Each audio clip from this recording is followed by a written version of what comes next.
السلام علیکم سامعین اور ناظرین، انفو ود انم میں آپ کو خوش آمدید کہتی ہوں۔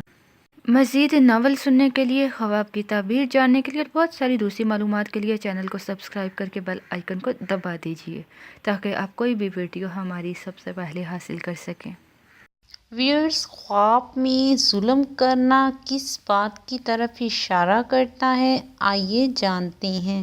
حضرت ابن سیرین رحمۃ اللہ علیہ نے فرمایا ہے، اگر دیکھے کہ اس پر ظلم ہوا ہے تو اس بات کی دلیل ہے کہ ظالم پر فتح پائے گا، اور اگر دیکھے کہ اس نے کسی پر ظلم کیا ہے تو اس بات کی دلیل ہے کہ وہ شخص فتح پائے گا، اور اگر دیکھے کہ بادشاہ نے اس پر ظلم کیا ہے تو اس بات کی دلیل ہے کہ بادشاہ اس کا محتاج ہوگا، اور اگر دیکھے کہ اس نے بادشاہ پر ظلم کیا ہے تو اس بات کی دلیل ہے کہ بادشاہ سے نقصان پائے گا۔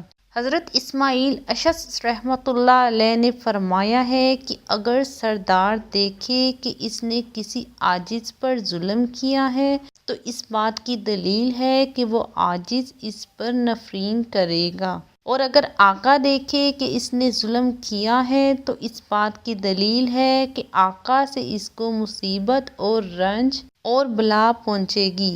تو ویئرز، یہ تھی ایک چھوٹی سی انفارمیشن خواب میں ظلم کرنے کے بارے میں۔ مزید خوابوں کی تعبیر جاننے کے لیے دیکھتے رہیے انفو ود انم۔